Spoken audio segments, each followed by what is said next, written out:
नमस्कार। शब्द विन्यास 666 पर आप सभी मित्रों का पुनः पुनः स्वागत और अभिनंदन। कहानियों के इस सफ़र में हमारे साथ साथ चलने के लिए आप सभी का बहुत बहुत शुक्रिया। कहानियों की इस श्रृंखला में आजकल हम जिस कहानी को सुन रहे हैं वो है धर्मवीर भारती जी की कहानी गुल की बन्नो। आज हम कहानी का तीसरा अंक सुनने जा रहे हैं। कहानी के शेष सभी अंक आपको चैनल शब्द विन्यास 666 पर उपलब्ध हो जाएंगे। भारती जी ने कहानी गुल की बन्नो में संबंधों के विविध आयाम दिखाए हैं। संबंध चाहे वो स्त्री पुरुष के हों, चाहे पति पत्नी के, चाहे रिश्तेदारों के हों, चाहे मोहल्ले वालों का संबंध हो, समृद्धि पर आधारित संबंध, चाहे जीवन स्तर पर आधारित संबंध, संबंधों का व्यवहारिक विश्लेषण किया है भारती जी ने। अब हम कहानी का आज का अंक सुनते हैं, तो सुनना प्रारंभ करें। गुल की सन्न रह गई। उसने किराया सचमुच 5 महीने से नहीं दिया था। बिक्री नहीं थी। मोहल्ले में कोई उससे कुछ लेता ही नहीं था, पर इसके लिए बुआ निकाल देंगी यह उसे कभी आशा नहीं थी। वैसे ही महीने में 20 दिन वह भूखी सोती थी। धोती में 10-10 पैबंद थे। मकान गिर चुका था। एक दलान में थोड़ी सी जगह में वह सो जाती थी, पर दुकान तो वहां रखी नहीं जा सकती। उसने चाहा कि वह बुआ के पैर पकड़ ले, मिन्नत कर ले, पर बुआ ने जितनी जोर से दरवाजा खोला था उतनी ही जोर से बंद कर दिया। जब से चौमासा आया था पुरवाई बही थी। उसकी पीठ में भयानक पीड़ा उठती थी। उसके पांव कांपते थे। सट्टी में उस पर उधार बुरी तरह चढ़ गया था। पर अब क्या होगा? वह मारे खींच के रोने लगी। इतने में कुछ खटपट हुई और उसने घुटनों से मुंह उठाकर देखा कि मौका पाकर मटकी ने एक ताजा फूट निकाल लिया है और मरभुखी की तरह उसे हबर हबर खाती जा रही है। एक क्षण वह उसके फूलते पिचकते पेट को देखती रही। फिर ख्याल आते ही कि फूट पूरे 10 पैसे का है, वह उबल पड़ी और सड़ासड़ 3-4 खपच्ची मारते हुए बोली, चोटी कुतिया, तोरे बदन में कीड़ा पड़े। मटके के हाथ से फूट गिर पड़ा था, पर वह नाली में से फूट के टुकड़े उठाते हुए भागी। न रोई न चीखी, क्योंकि मुंह में भी फूट भरा था। मिरवा हक्का बक्का इस घटना को देख रहा था कि गुल की उसी पर बरस पड़ी। सड़ सड़ उसने मिरवा को मारना शुरू किया। भाग यहाँ से हरामजादे! मिरवा दर्द से तिलमिला उठा। हमला पैसा दे तो जाए। देते हैं पैसा, ठहर तो। सड़ सड़ रोता हुआ मिरवा चौतरे की ओर भागा। निर्मल की दुकान पर सन्नाटा छाया था। सब चुप उसी ओर देख रहे थे। मिरवा ने आकर कुबड़े की शिकायत मुन्ना से की।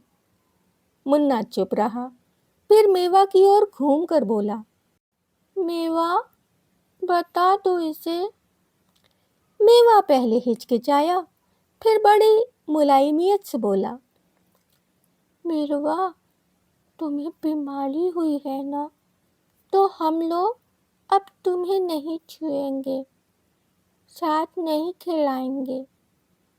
तुम उधर बैठ जाओ। हम बीमार हैं मुन्ना। मुन्ना कुछ पिघला। हाँ, हमें छुओ मत। निमकौड़ी खरीदना हो तो उधर बैठ जाओ, हम दूर से फेंक देंगे, समझे? मिरवा समझ गया, सर हिलाया और अलग जाकर बैठ गया।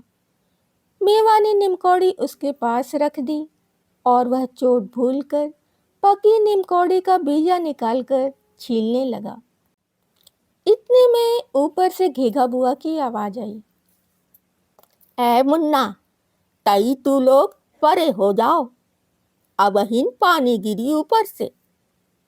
बच्चों ने ऊपर देखा, तिछत्ते पर घेघा बुआ का छोटा मारे पानी में छप छप करती घूम रही थी। कूड़े से तिछत्ते की नाली बंद थी और पानी भरा था। जिधर बुआ खड़ी थी उसके ठीक नीचे गुलकी का सौदा था। बच्चे वहां से दूर थे, पर गुलकी को सुनाने के लिए बात बच्चों से कही गई थी। गुलकी कराहती हुई उठी। कुबड़ की वजह से वह तन कर तिछत्ते की ओर देख भी नहीं सकती थी। उसने धरती की ओर देखकर ऊपर बुआ से कहा, इधर की नाली काहे खोल रही हो? उधर की खोलो ना। काहे उधर की खोली? उधर हमार चौका है कि नहीं? इधर हमारा सौदा लगा है। ऐ है? बुआ हाथ चमकाकर बोली, सौदा लगा है रानी साहब का। किराया दे के दाई हिराओ फाटत है।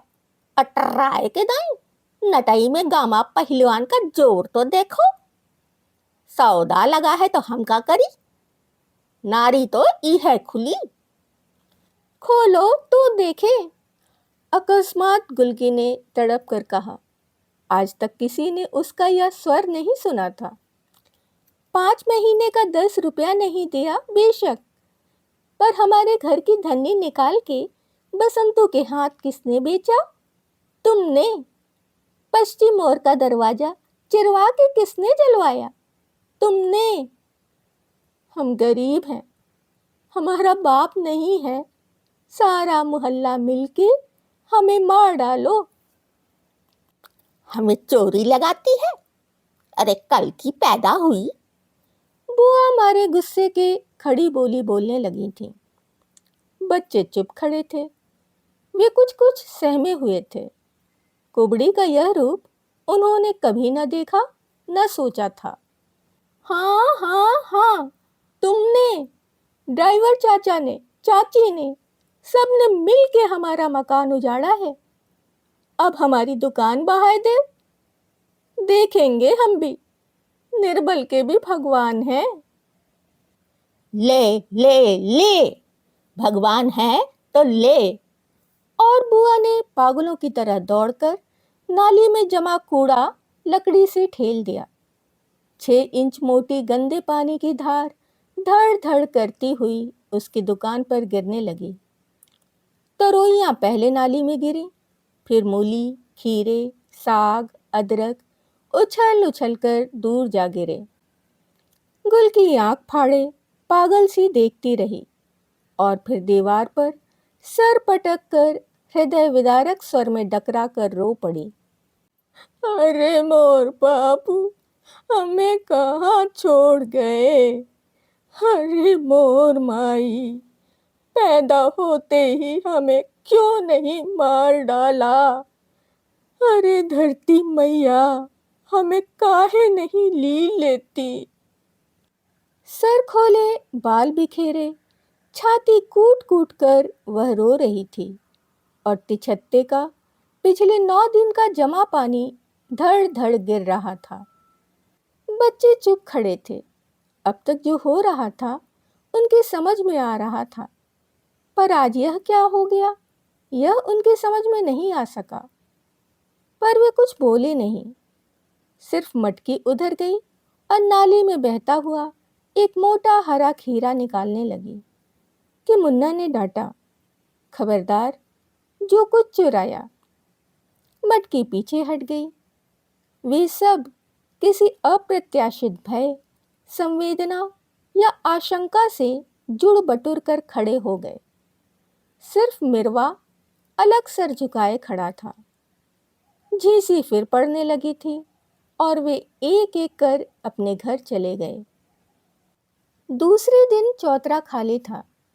दुकान का बांस उखड़वा कर बुआ ने नाद में गाड़कर उस पर तुरई की लतर चढ़ा दी थी। उसी दिन बच्चे आए, पर उनकी हिम्मत चौतरे पर जाने की नहीं हुई। जैसे वहां कोई मर गया हो। बिल्कुल सुनसान चौतरा था और फिर तो ऐसी झड़ी लगी कि बच्चों का निकलना बंद। चौथे या 5वें दिन रात को भयानक वर्षा तो हो ही रही थी, पर बादल भी ऐसे गरज रहे थे कि मुन्ना अपनी खाट से उठकर अपनी माँ के पास घुस गया। बिजली चमकते ही जैसे कमरा रोशनी से नाच नाच उठता था। छत पर बूंदों की पटर पटर कुछ धीमी हुई, थोड़ी हवा भी चली और पेड़ों का हर हर सुनाई पड़ा कि इतने में धड़ धड़ धड़ धड़ाम भयानक आवाज हुई। माँ भी चौंक पड़ी, पर उठी नहीं। मुन्ना आंखें खोले अंधेरे में ताकने लगा। सहसा लगा मोहल्ले में कुछ लोग बातचीत कर रहे हैं। घेगा बुआ की आवाज सुनाई पड़ी। किसका मकान गिरा है रे? गुलकी का, किसी का दूरागत उत्तर आया। अरे बाप रे, दब गई क्या? नहीं, आज तो मेवा की माँ के यहाँ सोई है। मुन्ना लेटा था और उसके ऊपर अंधेरे में यह सवाल जवाब इधर से उधर और उधर से इधर आ जा रहे थे। वह फिर कांप उठा, माँ के पास घुस गया और सोते सोते उसने साफ सुना। कुबड़ी फिर उसी तरह रो रही है, गला फाड़ कर रो रही है। कौन जाने मुन्ना के ही आंगन में बैठकर रो रही हो। नींद में वह स्वर कभी दूर कभी पास आता हुआ ऐसा लग रहा है जैसे कुबड़ी मोहल्ले के हर आंगन में जाकर रो रही है, पर कोई सुन नहीं रहा सिवा मुन्ना के। बच्चों के मन में कोई बात इतनी गहरी लकीर नहीं बनाती कि उधर से उनका ध्यान हटे ही नहीं।